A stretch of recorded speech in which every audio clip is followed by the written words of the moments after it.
The rain-slicked streets of Seoul gleamed under the sodium glow of street lamps, the Han River, a dark ribbon snaking through the city's underbelly.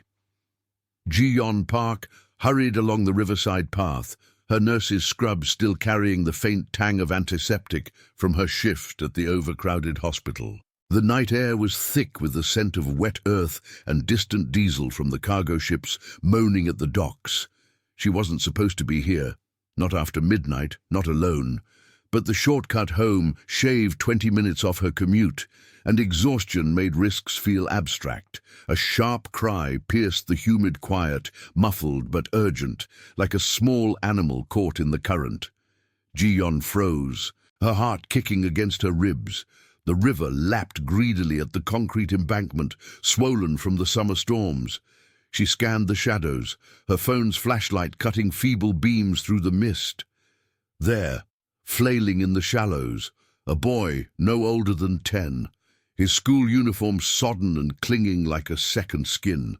He was slipping under, the water pulling at him with relentless insistence. Without a second thought, Ji-yeon kicked off her shoes and plunged in. The chill hit her like a slap, numbing her legs as she waded deeper. "Hold on!" she shouted, her voice swallowed by the rush of the river. She reached him just as his fingers scraped the edge, grabbing his wrist with a grip forged from years of stabilizing IV lines and holding frantic patience. The boy coughed, his eyes wide with terror as she hauled him toward the bank. Mud sucked at her feet, but adrenaline surged through her veins. They collapsed together on the wet grass, gasping, the boy's small frame shivering against her. "You're safe now," she murmured, wrapping her arms around him to share her body heat. He nodded weakly, but his gaze darted past her, toward the tree line. A low hum vibrated the air, engines, multiple, approaching fast. Headlights pierced the fog, sweeping the path like searchlights. Ji-yeon tensed, shielding the boy as 2 black SUVs screeched to a halt, tires hissing on the pavement.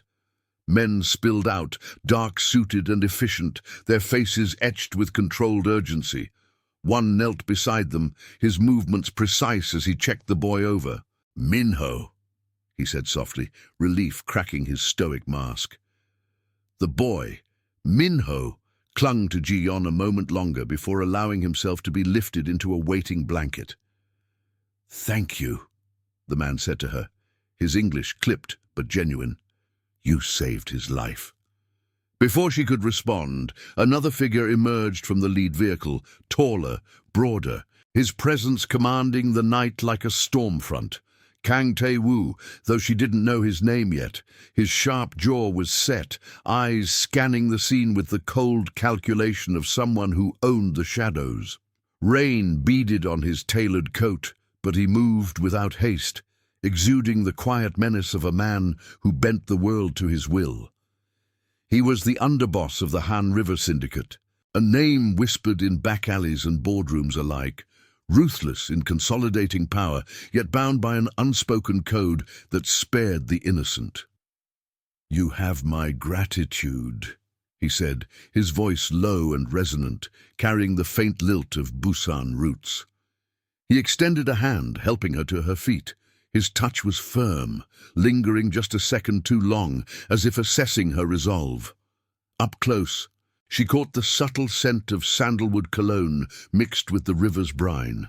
"Minho is my nephew. If there's anything—" "I'm just glad he's okay," Ji-yeon interrupted, wringing water from her hair. Her mind raced. Hospitals dealt with enough violence without inviting more. But curiosity flickered. The boy's fear hadn't been just from the water. What was he doing out here alone? Tae-woo's expression tightened, a shadow crossing his features.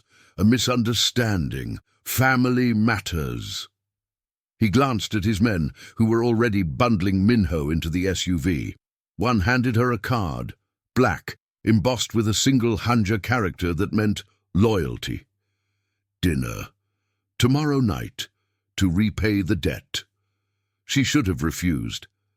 Nurses like her kept their heads down, especially in a city where syndicates pulled strings from the penthouses to the ports, but the boy's grateful whisper, Noona, thank you, echoed in her ears, and the weight of her own mounting bills from her mother's care pressed on her. Fine, she said, pocketing the card, but make it quick. The next evening Ji-yeon stood outside a discreet entrance in Gangnam, the air humming with the pulse of luxury cars and hidden security. The restaurant was a fortress disguised as elegance, valets in crisp uniforms, cameras winking from every angle. A driver had collected her in a sleek sedan, the ride silent, save for the soft crackle of a radio in the front seat.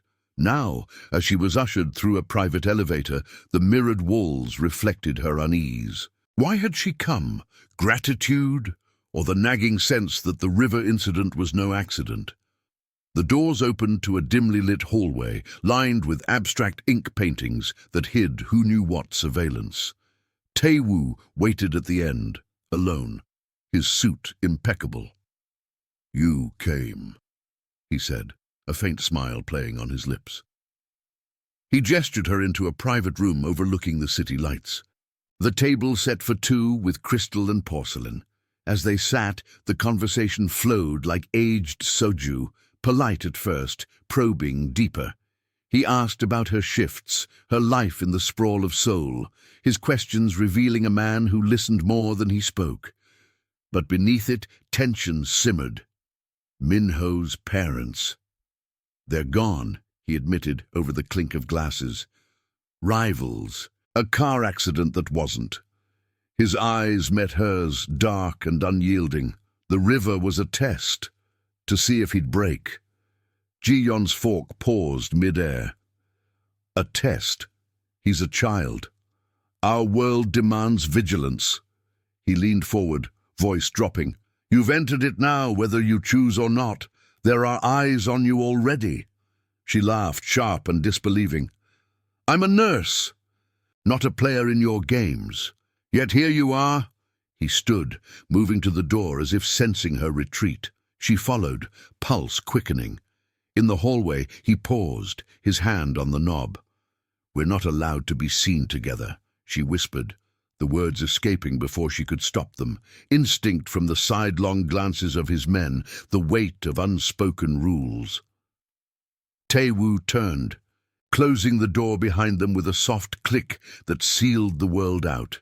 His gaze held hers, possessive yet restrained. "Then we'll be unseen." But as they stepped into the shadows of the corridor, a faint beep echoed from his pocket, a burner phone vibrating with an incoming message. He glanced at it, his face hardening. Who had tailed her to the restaurant? And what debt had she just inherited? The corridor's dim lighting cast elongated shadows on the polished marble floor, the air heavy with the faint aroma of jasmine from hidden diffusers. Ji-yeon's heart thudded in her chest as Tae-woo pulled the burner phone from his pocket, its screen glowing faintly blue against his palm. He scanned the message with a flick of his eyes, his jaw tightening like a coiled spring. The soft hum of the elevator at the far end of the hall seemed louder now, a mechanical whisper underscoring the sudden shift in the air. "Trouble?" she asked, her voice barely above a breath. She stepped closer despite herself, peering at the device. The text was in Korean, terse and coded. Tail confirmed. Black Hyundai, plate ends in 7-2. Divert route. Tae-woo's gaze snapped to her, assessing, then flicked to the hallway's end where a security camera blinked red. "Not yours, yet." He pocketed the phone and gestured sharply toward a side door, unmarked and blending seamlessly with the wall paneling. "This way, the main exit's too exposed." Ji-yeon hesitated, the weight of his words sinking in like the river's chill from the night before. She wasn't naive. Seoul's undercurrents ran deep, fed by syndicates that controlled everything from shipping manifests at the ports to the flow of information in high-rises like this. But stepping through that door meant crossing a line, from observer to participant. Her mother's hospital bills loomed in her mind, a quiet desperation that made the card in her pocket feel like a lifeline rather than a trap. "If I'm in danger because of you..." Because of Min-ho, he corrected, his tone even, but edged with steel. He pushed the door open, revealing a narrow service stairwell lit by emergency strips that glowed amber. The air turned cooler, carrying the metallic tang of concrete and distant exhaust from loading docks below. And because you chose to come, my men will handle the tail. Trust that much. She followed him down the stairs, her sensible flats echoing softly against the steps. 2 flights below, they emerged into a dimly lit garage, the space vast and echoing with the low rumble of idling engines. A black Mercedes waited. Its driver, a stocky man with a scarred ear, nodding curtly as Tae-woo opened the rear door for her. No pleasantries, just efficiency. Ji-yeon slid inside, the leather seats cool and supple against her skin, scented with polish and faint cigar smoke. The car pulled out smoothly, merging into the neon-veined arteries of Gangnam. Rain had started again, pattering against the tinted windows like impatient fingers. Tae-woo sat beside her, his posture relaxed but alert, one hand resting on his knee as if ready to draw a weapon that wasn't there. "The Hyundai's a scout," he said after a moment, breaking the silence. "Rivals from the Incheon crew. They've been testing our edges since the accident. Min-ho slipping into the river. It wasn't chance. A distraction to draw him out." Ji-yeon's mind reeled, piecing together the fragments. The boy's wide eyes by the water, the urgency in his cry. It fit too neatly. So they pushed him in? To what, kidnap him? Use him against you? Or worse?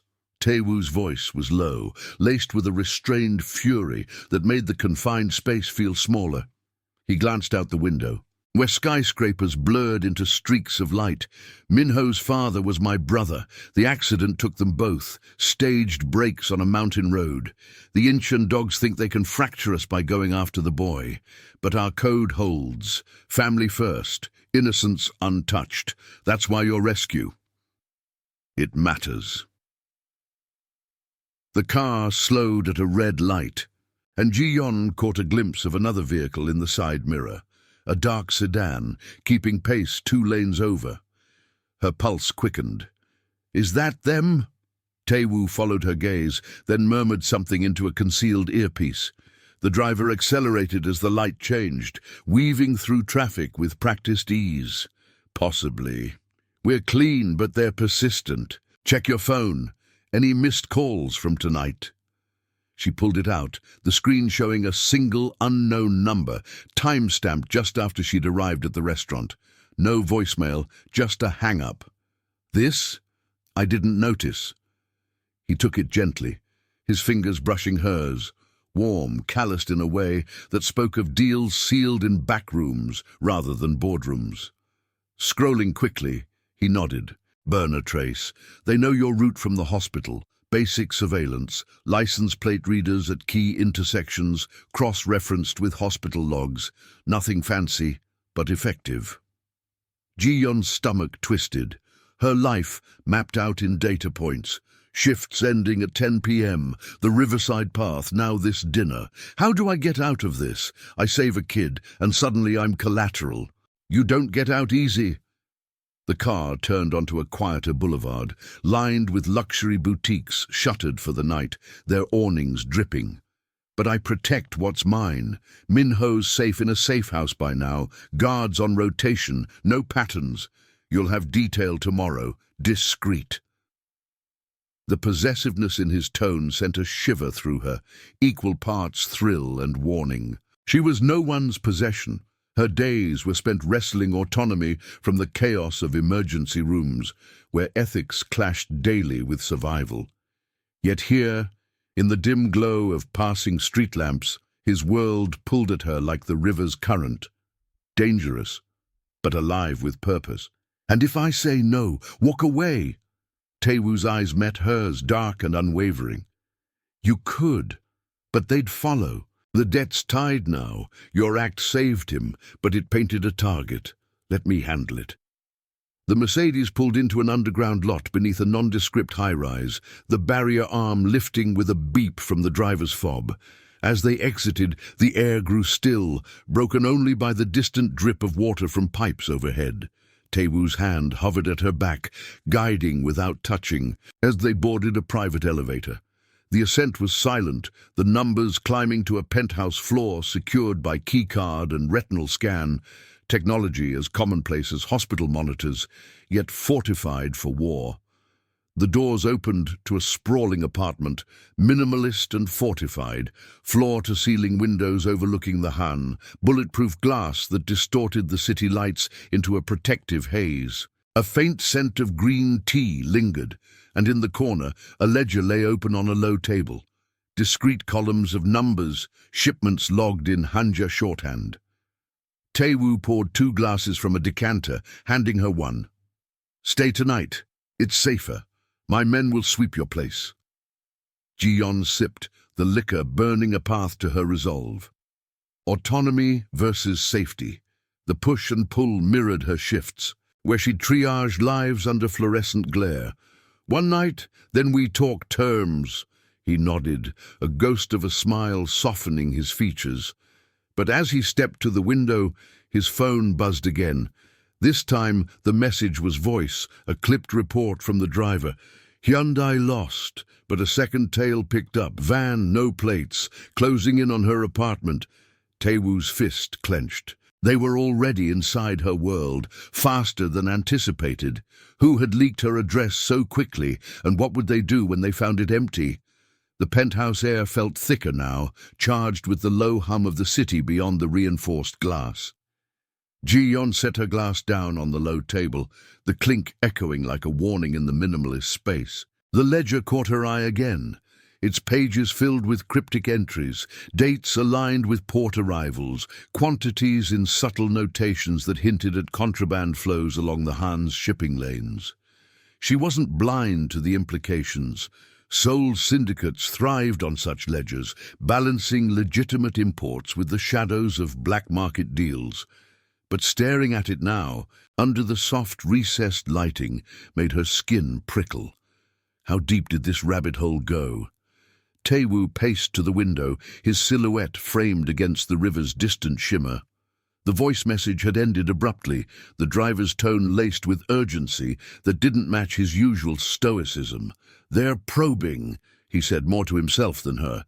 He tapped his earpiece, issuing clipped orders in Korean. Reroute the team, check the building's access logs. Ji-yeon watched, her nurse's instincts kicking in. Assess the patient, stabilize the scene. But this wasn't a trauma bay, this was a web of human error and calculated risks, where a leaked address could unravel everything. "Who could have given them my details?" she asked. Her voice steady despite the knot in her stomach. She crossed to the kitchenette, where a sleek espresso machine sat unused, its chrome reflecting the tension in her face. The faint scent of rain seeped through the ventilation, mingling with the penthouse's polished neutrality. "Hospital records are locked down. HIPAA equivalents here are ironclad." Taewoo turned, his expression a mask of controlled frustration. "Not always. A bribed clerk, a hacked database, Inchin's been poaching insiders. Your shift logs, the riverside cameras. They piece it together like a manifest." He moved closer, stopping just short of invading her space, his presence a gravitational pull. "Minho's rescue flagged you.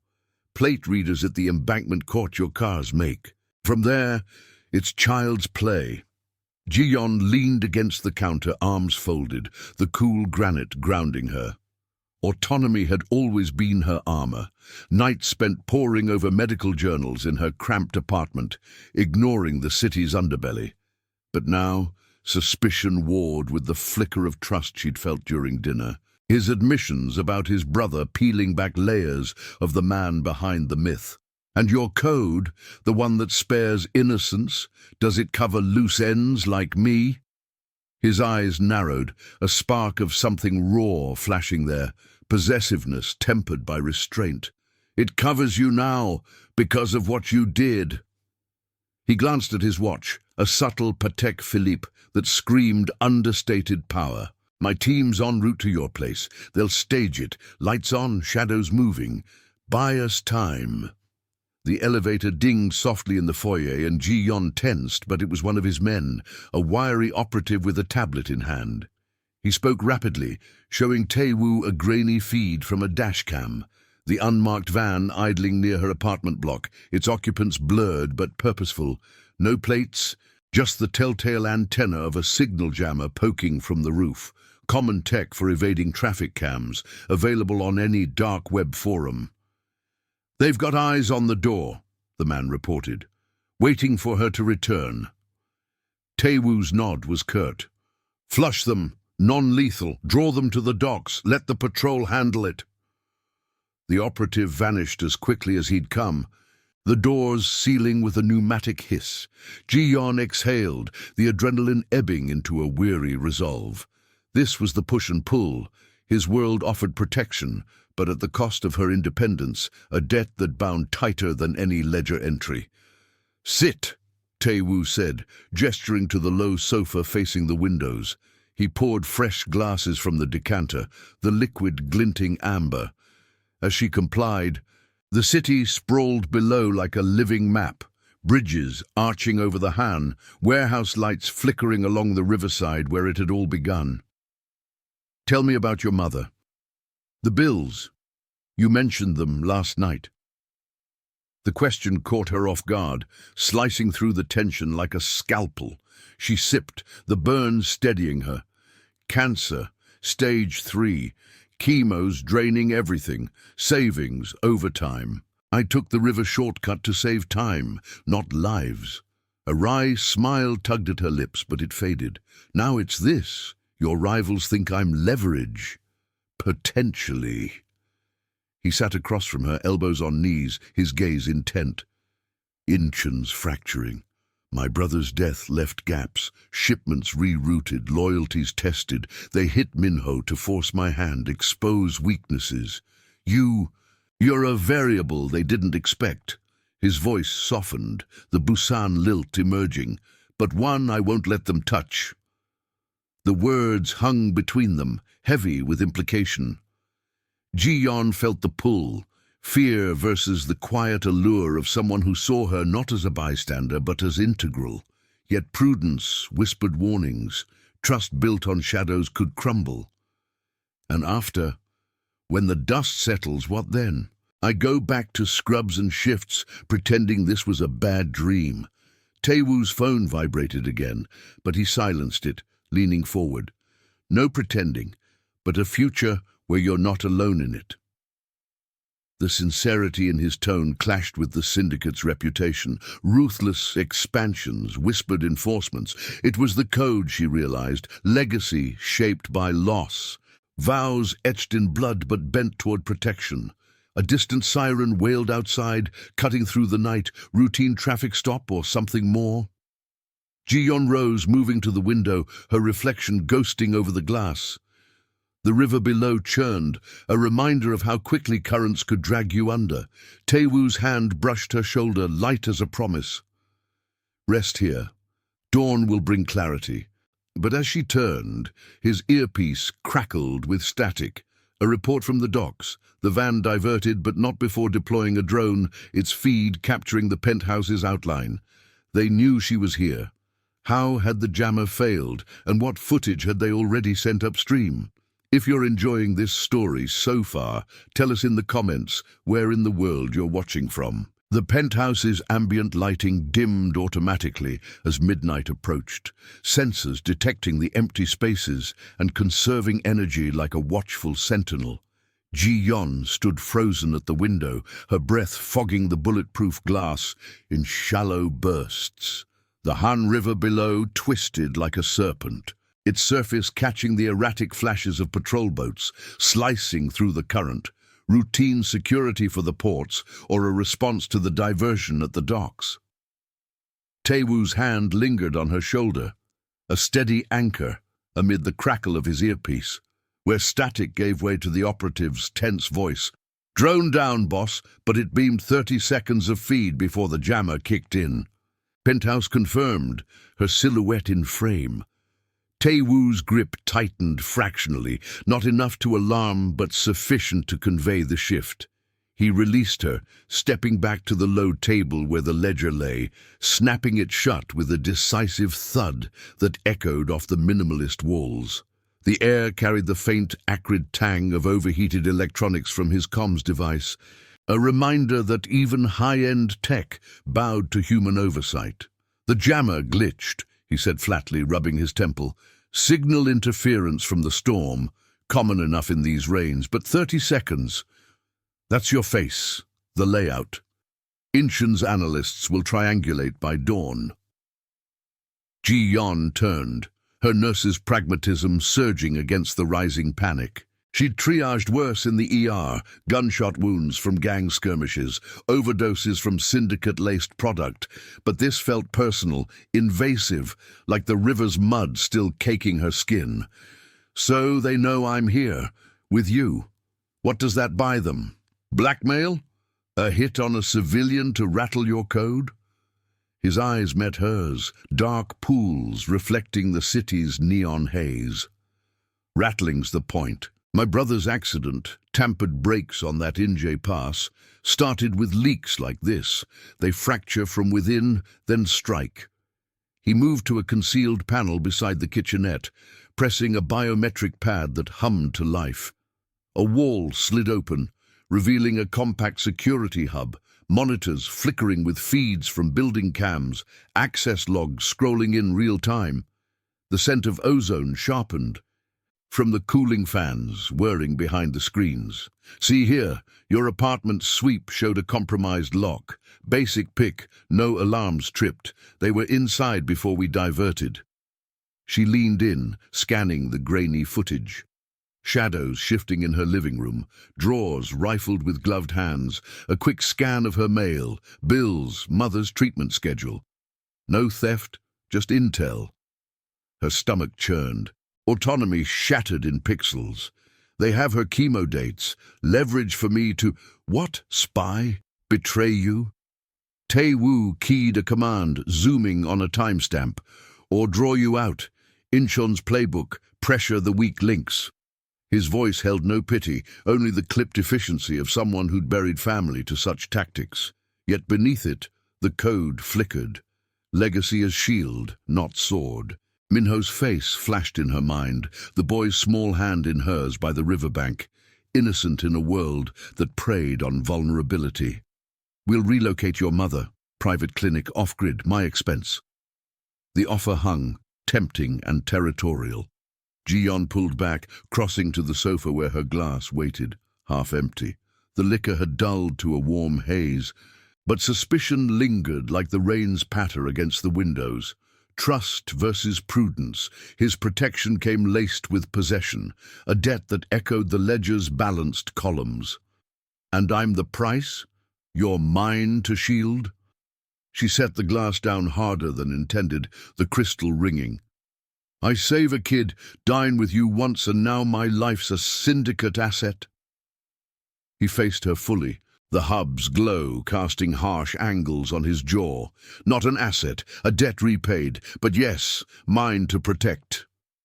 The words were low, resonant, carrying the weight of Busan oaths sworn in smoke-filled rooms. He closed the distance, stopping at arm's length, his cologne cutting through the electronics hum, sandalwood now edged with tension. "You whispered it yourself. We're not to be seen. But unseen doesn't mean apart. Let me show you the line we walk." Before she could retort, his phone buzzed. A secure line, the vibration insistent. He answered in hushed Korean, his free hand gesturing her to silence. The conversation was terse. Coordinates near the Mapo docks, a warehouse anomaly, unmanifested cargo, guard rotation, skipped. "Infiltration," he translated, pocketing the device. "Our patrol caught a discrepancy. Incheon's slipping men in via the Han's underbelly, tunnels from old smuggling routes. If they're arming up, Minho's safe house is next." Ji-yeon's pulse spiked, the investigative thread pulling taut. Clues pieced like ER diagnostics. The drone, the apartment breach, now this. Behavioral tells from a rival faction testing boundaries. You go alone. With a team, you stay secured. But his gaze lingered, assessing her resolve, the push-pull of autonomy clashing with the bond forged in river mud. She shook her head, stepping forward. No, if my life's tied, I see it through. Drive me to the edge of it. Taewoo paused, then nodded once, sharp. Vest first, non-negotiable. He retrieved a slim Kevlar piece from a locker, its fabric cool and unyielding as she slipped it on under her blouse. The elevator descent was swift, the car waiting below with two more operatives, silent types, earpieces coiled like snakes. Rain lashed the windshield as they merged into the night, the Mercedes wipers thumping a rhythmic warning.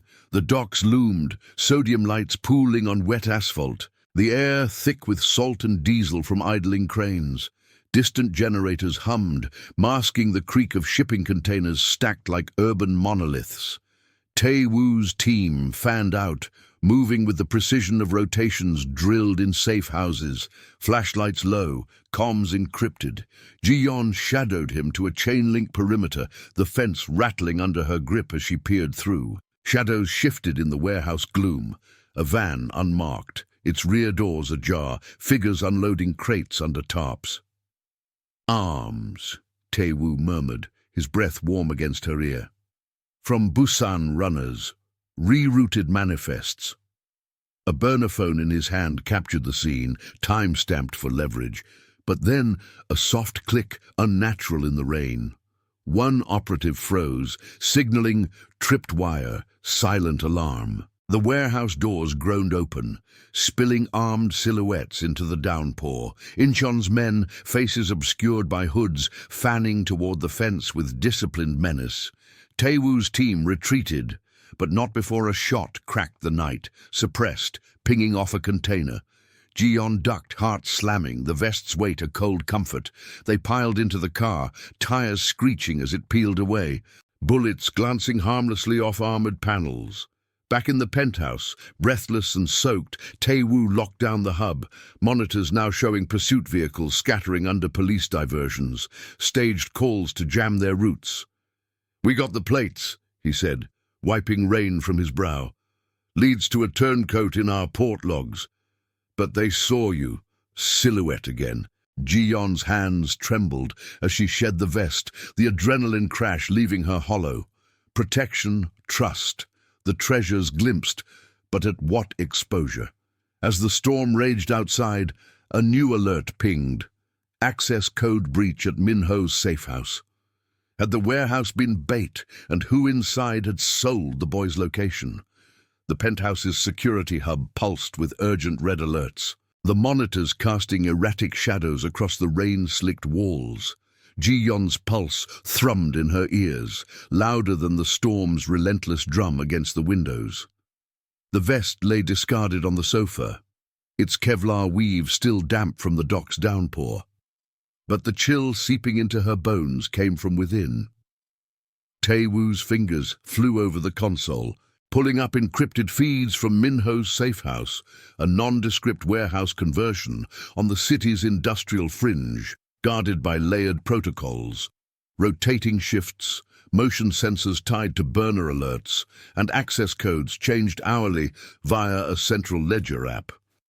"Code breach," he confirmed, his voice a low growl that cut through the ozone hum of the overheating servers. The screen showed a time-stamped log, entry granted at 2:17 a.m., authorized by a sub-key from one of his inner circle. No visual breach, just a digital ghost slipping through. Not forced, internal. Ji-yeon's mind raced, piecing the night's fragments like scattered vitals in a crash cart. The warehouse bait at Mapo, the drone's glitchy feed. Now this, human error, manifesting as betrayal. The syndicate's Achilles heel. She stepped closer, the cool tile underfoot grounding her as she scanned the feed. Faint audio crackled, the safe house's nanny, a trusted aunt by marriage, murmuring to Minho in the dim nursery cam. But her posture was off, shoulders hunched, glancing at the door too often like a patient hiding symptoms. That woman. She was at the river pickup, hesitant. Ooh, Taewoo's eyes narrowed, the Busan's steel in his gaze sharpening. He grabbed a coat from the rack, the leather creaking softly, scented with faint gun oil from hidden holsters. Yunji, family tie, or so we thought. If Incheon's turned her. He didn't finish, the implication hanging like the storm's humidity.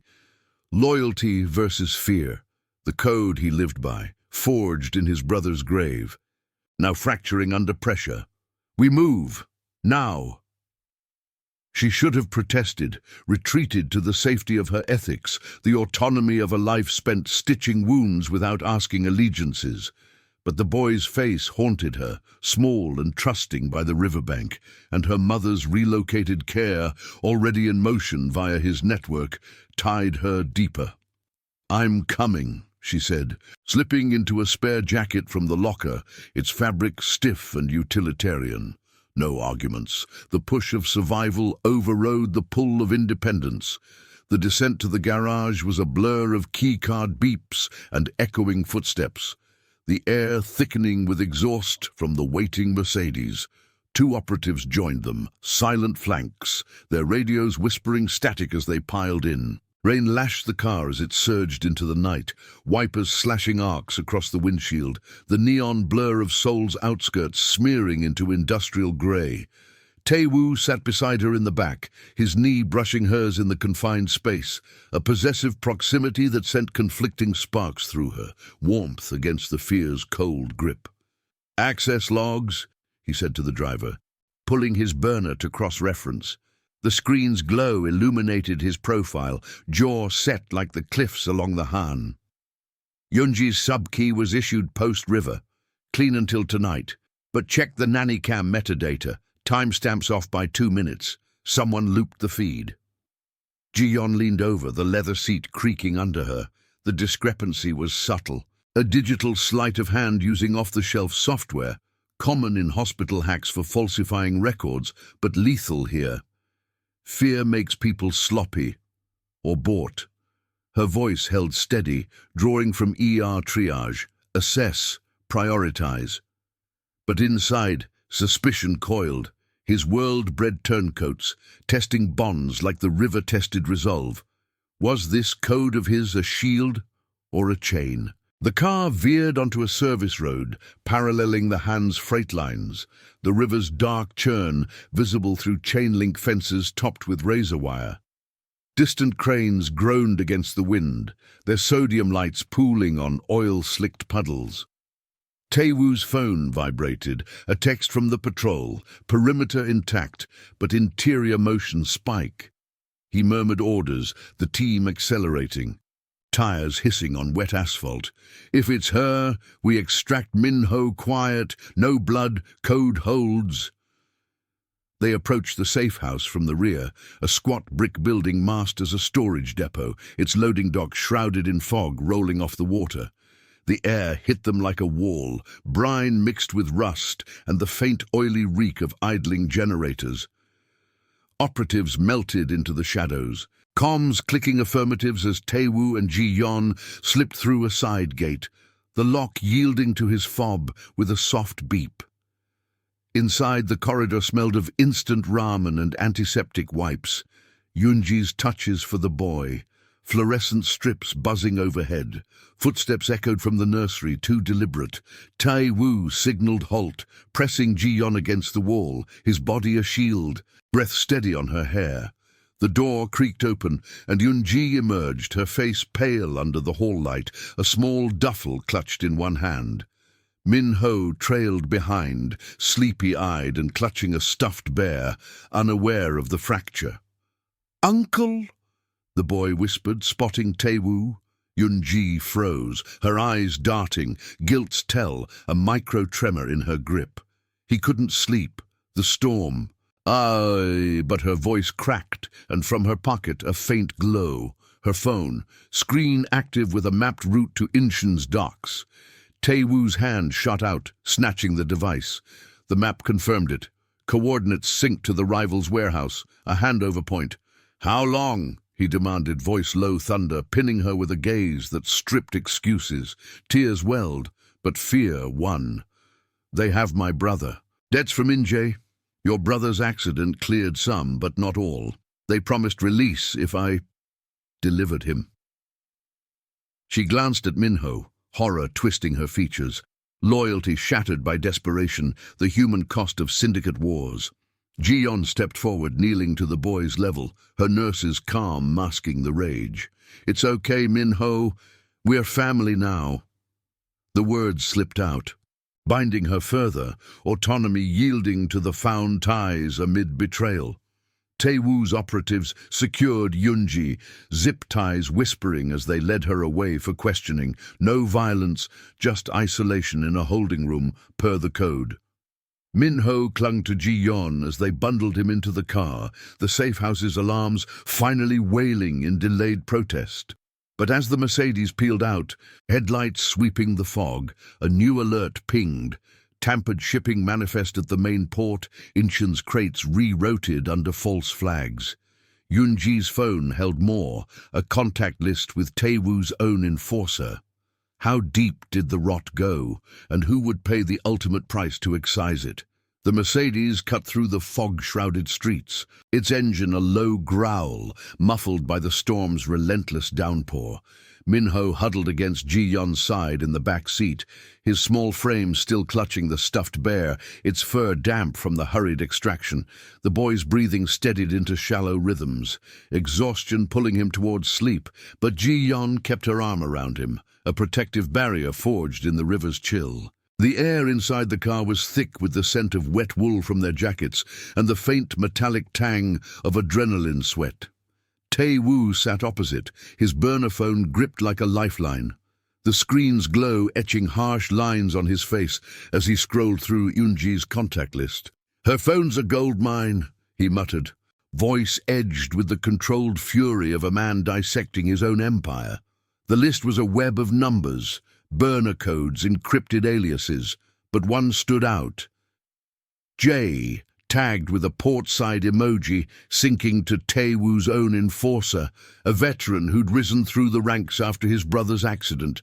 J had handled the river cleanup, the safe house rotations. Betrayal's rot, spreading like untreated infection. Ji-yeon watched Taewoo's thumb hover, hesitation flickering before he tapped a trace app, the device pinging softly against the encrypted network. Location: main docks. He's there now, with the rerouted crates. Ji-yeon's mind whirred, piecing the logistics like a differential diagnosis. Yunji's fear-driven handover. The tampered manifest slipping Incheon's arms through legitimate shipping channels. The Han's ports were a syndicate chessboard, manifests falsified via insider bribes, guard rotations swapped with subtle ledger tweaks, all grounded in the mundane grind of customs delays and foggy night shifts. "If Jay's the leak, how far up does it go?" she asked, her whisper not to wake Minho. The boy stirred, murmuring, "Nuna," his trust a weight she hadn't asked for but couldn't shed. Autonomy clashed with this found family, her independence eroding under the pull of their shared peril. Taewoo met her gaze, the street lamp streaking gold across his eyes. Deep enough to question everyone, but the code demands proof first, no innocence caught in the purge. He leaned forward, murmuring to the driver in clipped Korean, reroute to a secondary safe house, a tucked-away mansion on the city's outskirts. Its security layered with institutional blind spots, private roads evading plate readers, generators humming against blackouts. The car veered off the boulevard, tires splashing through puddles that mirrored the neon haze, the river's distant moan, a reminder of origins. As they climbed the winding drive to the mansion, iron gates parting with a hydraulic whisper, Ji-yeon felt the shift. From reactive flight to calculated siege. The estate loomed through the rain, its stone facade weathered like old ledgers, surrounded by manicured grounds that hid motion sensors and floodlights. Inside, the air was warmer, Scented with polished oak and faint jasmine from a central diffuser, comfort disguised as fortress. Operatives greeted them at the door, faces etched with vigilance, whisking Minho to a secured nursery where a new nanny, vetted twice over, waited with warm milk and soft reassurances. Tae-woo led Ji-yeon to a basement command room. The descent via a hidden stairwell that hummed with the low buzz of ventilation fans. Concrete walls lined with monitors flickered to life, displaying port feeds, cranes swinging crates under sodium glow, guards patrolling with the rote efficiency of clockwork shifts disrupted. The tampered manifest scrolled on a central screen, entries altered via a simple SQL injection, common tech from any freelance hacker, exploiting the port's outdated database. Jay's signature was there, buried in approval timestamps. "He signed off on the reroute 2 hours ago," Tae-woo said, pulling up a comms log. "Incheon's van from your apartment, traced to his burner. He fed them your address after the drone." Ji-yeon's stomach knotted. The betrayal personal now. Her mother's chemo dates rifled not by ghosts, but a man sworn to the code. She paced the room's edge, the cool floor seeping through her shoes, her mind warring. Trust Tae-woo's restraint or suspect the Empire's fractures ran to him. "Your brother's accident," Jay was there, covering tracks. Tae-woo's nod was grim, his fingers drumming the console. "He pulled me from the wreckage, saved my life. Legacy's shadow, the loss-shaping choices, vows to protect family, now tested by the very hand that once steadied him. Possessiveness flickered in his stance as he blocked her path, close enough for her to catch the sandalwood edge of his cologne, now laced with tension. "This ends tonight. Confront him at the docks. You stay here, safe." "No." The word escaped sharp, her ethics clashing with his control. "If Jay's the rot, I need to see it excised. For Minho, for whatever this is." She gestured between them, the push-pull electric in the dim light. Independence demanded witness. His world offered partnership veiled as protection. He searched her face, then exhaled, conceding with a curt nod. "Vest again. And stay behind." They mobilized a small team, 4 operatives, armed with suppressed sidearms and encrypted radios, slipping out into the storm. The drive back to the ports was taut, wipers thumping like a heartbeat, the Hans brine thickening the air as they parked in a shadowed lot overlooking the warehouses. Distant generators rumbled, masking their approach, the wet asphalt gleaming under security lamps that cast long, treacherous pools. They fanned out, moving tunnel-like between stacked containers, the metal dripping condensation that echoed like footsteps. Tae-woo's signal led to a loading bay where Jay stood under a tarp, coordinating with hooded figures. Incheon scouts, crates pried open to reveal bundled rifles, serials filed off for black market flow. Jay's voice carried low. "Manifest's clean. Boss won't trace it till morning." Tae-woo stepped into the light, his presence a thunderclap. "Trace it now, Jay." The enforcer spun, face paling under the hood's shadow, hand twitching toward his hip. Operatives closed in, radios crackling soft warnings, no shots per the code. Jay's eyes darted, fear cracking his facade. "It was debts, boss. Incheon promised wipe the slate, my sister's loans from the accident fallout." "Like Yun-ji." Tae-woo's tone was ice but restrained, the internal rule holding, no innocence, even traitors extracted clean. A scuffle ensued. Jay lunged, but was subdued with precise holds, zip-tied and hooded for transport. The Incheon men scattered into the fog, a staged blackout from the team's jammer, plunging the bay into darkness, buying escape. Back at the mansion, Jay secured in a holding room for interrogation. Discreet ledgers and polygraphs, no brutality. Ji-yeon shed the vest in the nursery.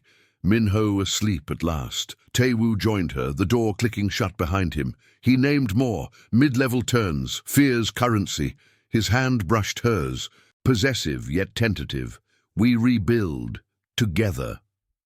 But as dawn crept over the Han, a final alert pinged. Another manifest anomaly, this one flagged by Jay's contacts, Inchen's boss, mobilizing a convoy aimed at the mansion. Was the enforcer's confession bait? And how many more layers hid before the core? If this tale already has you hooked, hit the like button. It helps us bring more hidden stories to light. The mansion's command room thrummed with the low whine of cooling fans, the monitor's glow painting Taewoo's face in stark blues and reds as dawn's first light filtered through reinforced shutters. Ji-yeon stood at the edge of the space, her arms crossed against the chill seeping from the concrete floors, the air heavy with the scent of stale coffee from an untouched pot on the sideboard. Minho slept upstairs, guarded by a rotation that had tripled since Jay's capture, but the boy's safety felt fragile now, like a ledger entry one bribe away from erasure. The alert on the central screen pulsed insistently, convoy coordinates locked on their perimeter, Inchen's armored SUVs rerouted from a false shipping manifest, another layer of digital sleight, exploiting port delays to mask their approach. Taewoo's fingers paused over the console, his jaw clenched as he cross-referenced Jay's confession against the logs. The enforcer, isolated in the holding room above, had spilled under measured pressure, names, drop points, even a safe house key code, but the convoy's timing reeked of setup. "Bait," he said flatly, his voice cutting the hum like a knife through silk. He straightened, the leather of his jacket creaking softly, and turned to her. Jay's words were honeyed. He named mid-levels to buy time, but it's the boss himself, Kang Min-suk, old rival from Busan days. Thinks my brother's death left the river open for him. Ji-yeon's pulse quickened, the investigative thread tightening like a tourniquet. She glimpsed Min-suk's name in Yoonji's phone contacts, a ghost in the data, linked to the tampered brakes on that mountain road, the river test for Minho. Human error had cracked the facade. Jay's debts, a sister's loans, compounding like interest on her own mother's bills. But this convoy was organized menace. Vehicles tracked via plate readers at key bridges, their path jammed with civilian traffic to force a botched escort. "How many?" she asked, stepping closer, the ozone from the screens sharpening her senses. Autonomy urged her to retreat, to shield Minho and vanish into the city's sprawl.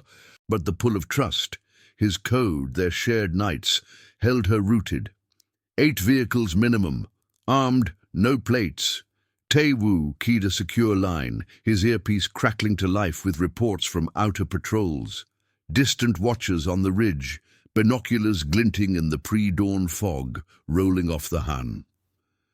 The mansion's grounds, with their hidden sensors and floodlight arrays, were a fortress of institutional limits. Private security evading police jurisdiction, generators primed against blackouts. But Inchen's push tested the edges. He glanced at her, possessiveness flickering in his dark eyes, tempered by the restraint that defined him. "You and Minho to the tunnels, secondary extraction, old smuggling routes under the estate. My team holds the line." She shook her head, the jacket's collar brushing her neck like a warning. "Not without you. If this is the core, we face it together." The words carried the weight of their whispered pact in the restaurant hallway, unseen but unbreakable. Ethics clashed with the bond, her independence, forged in hospital corridors where decisions saved lives without allegiance, now entangled in his legacy of vows kept amid loss. Taewoo's gaze softened fractionally, but the alert escalated. A perimeter breach, motion spikes at the service gate. He grabbed her hand, pulling her toward a concealed panel that slid open to reveal a narrow stairwell descending into the earth. The air turned damp and cool, carrying the musty scent of stone and stagnant water from the Han's subterranean veins. "Stubborn," he murmured, a ghost of amusement cutting the tension as they hurried down, his team flanking with suppressed urgency. Minho was roused gently upstairs, the boy rubbing sleep from his eyes as he was bundled into a lightweight carrier, his bear tucked under one arm. The tunnel mouth yawned at the base, a relic of wartime smuggling, reinforced concrete arching overhead, lit by emergency strips that cast wavering shadows. Distant vibrations rumbled through the walls. The convoy's approach, tires churning gravel on the outer road. Taewoo's radio hissed, "Hostiles inbound, jammer deployed, comms fuzzy." A botched signal, human oversight in the storm's aftermath, leaving them half blind. Ji-yeon took Minho's hand, the boy's small fingers clammy in hers, his trust a mirror to her own faltering resolve. "It'll be okay," she whispered, echoing her riverside promise, though fear gnawed at the edges. Loyalty versus the abyss of betrayal's deeper layers. They moved single file, the tunnel's chill seeping through their clothes, the drip of condensation echoing like a metronome. Taewoo led, burner in hand, its screen mapping the route to an exit near the docks, credible logistics, tying back to the ports where Jay's rot had festered. But halfway the walls shuddered, a muffled crump vibrating the air. Staged explosion at the mansion's gate, diversions to flush them out. "They're inside the grounds," an operative reported, voice strained over static. Floodlights would be next, exposing the escape. Ji-yeon glanced back, the shadows swallowing the entrance, but a faint glow pierced the gloom. Headlamps. No, a flare from above, Inchen's men infiltrating via service tunnels they'd mapped from Jay's leaks. Taewoo halted, signaling silence, his body tensing like a wire. Footsteps echoed faintly, deliberate and closing. "Split," he ordered softly. "You take Minho to the exit. I'll draw them." "No!" Her protest died as he pressed a key fob into her palm, its signal tied to a waiting van at the dockside. Possessiveness warred with sacrifice, his code demanding he shield them at cost. She nodded, pulling Minho along, the boy's steps quickening as the tunnel forked. Behind, Taewoo's silhouette vanished into the dark, a suppressed shot cracking the silence. Warning fire buying seconds. The exit loomed, a grated door yielding to the fob with a grind of rusted hinges. Outside, the dock sprawled under grey skies, cranes idle in the wind, the Han lapping at pilings with greedy insistence. The van idled in shadow, driver nodding as they piled in, but as it pulled away, tires hissing on wet concrete, Ji-yeon's phone buzzed. A withheld number, voice message waiting. She played it, heart slamming. Taewoo's voice, clipped and urgent. "Ambush in the tunnel. Minsuk's there himself. Get Minho clear. I'll handle the core." The van accelerated, merging into morning traffic, but rear-view mirrors caught a tail, black sedan, keeping distance. Was the extraction compromised? And had Taewoo's code just demanded the ultimate price? The van's engine roared against the morning haze, weaving through the dockside traffic with the precision of a scalpel through congested veins. Ji-yeon's grip tightened on Minho's hand, the boy's wide eyes reflecting the blur of cranes and shipping containers flashing by, their rusted hulls dripping condensation like sweat in the rising humidity. The Han River churned beside them, its surface a mottled grey under the overcast sky, carrying the faint reek of diesel and salt water through the cracked window. The tailing sedan lingered 2 vehicles back, its dark tint hiding occupants, but not intent. Plate ends in 49, a tell from Taewoo's earlier traces, linking to Incheon's fleet via falsified rental manifests. "Driver, lose them," Ji-yeon said, her voice steady despite the knot in her chest. The man, a grizzled operative with a scar tracing his jaw, nodded, flicking the turn signal to merge onto a service ramp, the van's tires humming over grated metal. Minho pressed closer, whispering, "Where's Uncle?" She forced a smile, her nurse's calm a fragile mask. "Handling business, we're getting you safe." But inside, fear clawed. Tae Woo's message echoed in her mind. The ambush in the tunnel, a calculated strike. Min Suk closing the noose with logistics honed from years of river rivalries. Tunnels mapped from old port blueprints. Guards bought with whispers of amnesty. The van banked sharply into a warehouse district. Sodium lights from overnight shifts still buzzing overhead, casting elongated shadows on oil-slicked lots. The sedan followed, accelerating, but the driver deployed a jammer from the dash, a compact unit scrambling GPS signals, common black market gear that forced pursuits to rely on visual tales alone. "Black out their comms," he muttered into his radio, the device crackling with interference. Ji-yeon scanned the mirrors, spotting a secondary threat, a motorcycle weaving from a side alley, rider hooded against the wind. Infiltration layered on pursuit, the environment turning hazardous with the fog rolling thicker off the water, jamming visibility like a deliberate smoke screen. Minho whimpered, and she pulled him down, her body shielding his as the van shuddered over a pothole. Autonomy screamed to floor it alone, drop the boy at a public spot, and vanish into the city's sprawl. But loyalty bound her. The river rescues echoed, demanding she see this through. The warehouse loomed ahead, a cavernous shell with loading bays yawning open, the air inside thick with the musty scent of stacked pallets and idle forklifts. The driver killed the engine in the gloom, signaling silence. Extraction point. Teams en route, convoy diversion holding them at the bridge. But the motorcycle revved outside, circling the perimeter, its engine a predatory growl. Ji-yeon unbuckled Minho, urging him toward a side exit where a chain-link fence bordered the riverbank. Footsteps echoed, multiple boots on concrete, and she froze, piecing the clues. Jay's confession had been partial, Min Suk using it to flush them here. The manifest anomalies bait to draw Tae Woo's remnants. A burner buzzed in the driver's hand. Tae Woo's voice, strained but alive. "Tunnel clear. Min Suk pinned, wounded but talking. Get to the boathouse, I'm coming." Relief surged, bitter with cost. Wounded, exposure in the fight, perhaps a graze from the suppressed fire, human error in the dark confines. They slipped out, the fog swallowing their steps, the river's lap a rhythmic cover.